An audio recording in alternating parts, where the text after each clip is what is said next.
Hello everybody and welcome to exercise 2. And in this problem we're going to be proving something known as the parallelogram law. It's an interesting identity that is true in any inner product space, and it looks like this. Okay, and we're going to discover that it has kind of a nice geometric interpretation, which we'll try to explain in part B after we've actually proved the identity.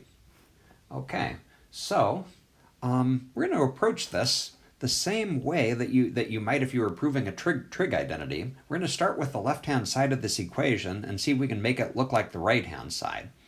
All right, so let's start with two arbitrary vectors in V. We're trying to prove that this identity is equal, or is true, for every vector x, y in our inner product space. We'll start with the left-hand side here.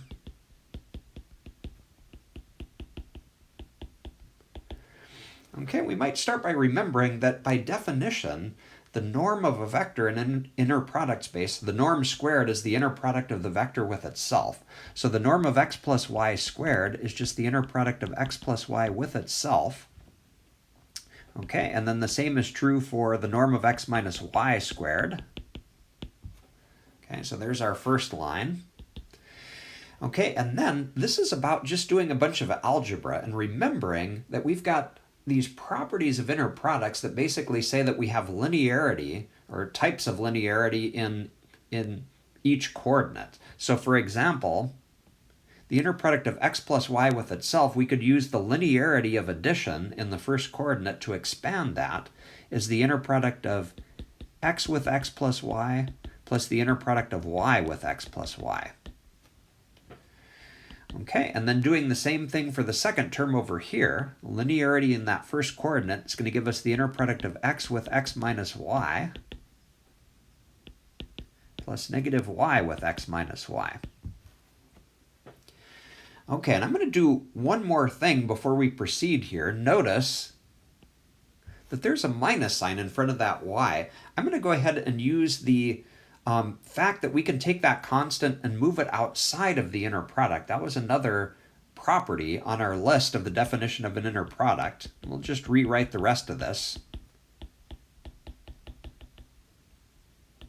Okay, and I'm probably going to write out more steps than might be necessary here. You may find a more efficient way to do this than what we're doing. Okay, so we're there. And now let's go ahead and just see if we can break these up a little bit more. Okay, so for example, if we take the inner product of x with x plus y now, let's use linearity in the second coordinate to rewrite that as the inner product of x with x plus the inner product of x with y. Okay, we're going to do the same thing for the other three terms here. Just use linearity again.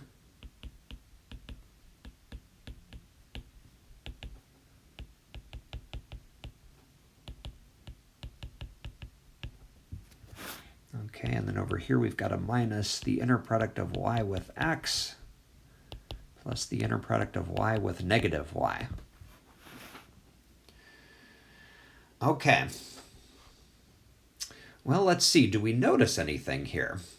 Well, there's one kind of nice thing that happens. Notice that we've got an inner product of y with x and a negative inner product of y with x here. Those cancel and go away. Anything else we can do? Well, I noticed that we've got some minus signs that we can factor out. Minus 1 is a real number, so we can pull it outside of the inner product. And if we do that,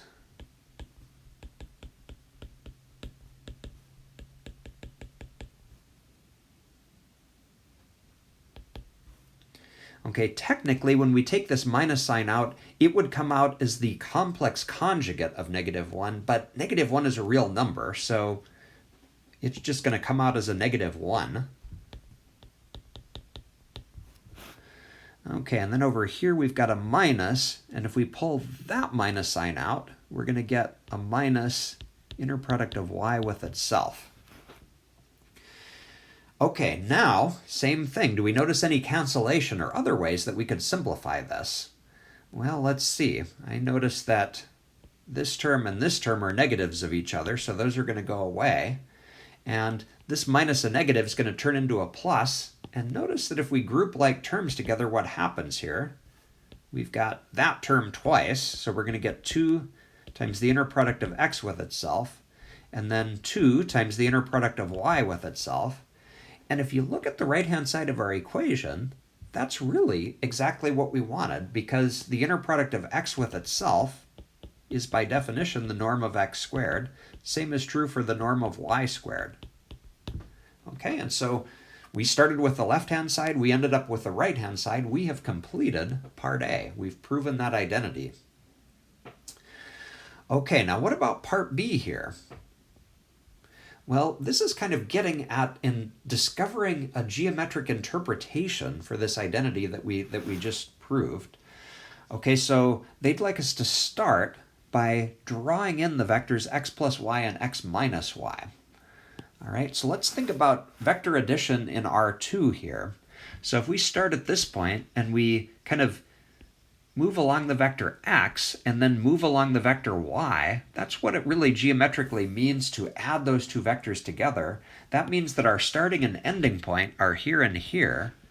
And so this diagonal, that would be the vector x plus y geometrically.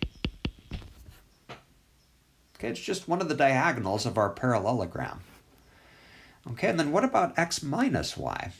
Okay, well, you can draw that in different positions, but it's convenient to start up here. And this time we're going to take x and we're going to subtract y, which means we're going to move in the opposite direction. So this time we're starting here and ending here. And so x minus y would be that vector, the other diagonal. All right, so what does the parallelogram law say in words then? Okay, well, here's the equation again. And notice that on the left-hand side of the equation, we're just adding up the sums of the squares of the diagonal lengths. Okay? And what about the right-hand side? Well, it's interesting. Notice that over here on the right, we're just adding up the squares of the sides along the outside. We've got the length of x squared twice. That kind of matches these two sides. And then we've got the length of y squared twice. That's the length of these two sides squared. Okay, so we could put this whole thing into words, okay, by starting with the left-hand side and saying that the sum of the squares of the diagonal lengths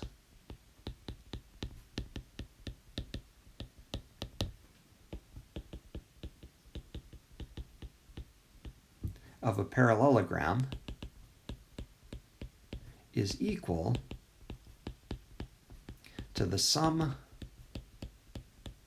of the squares of the side lengths. In words, that's really what we proved in part A. Kind of interesting that that's true in any inner product space.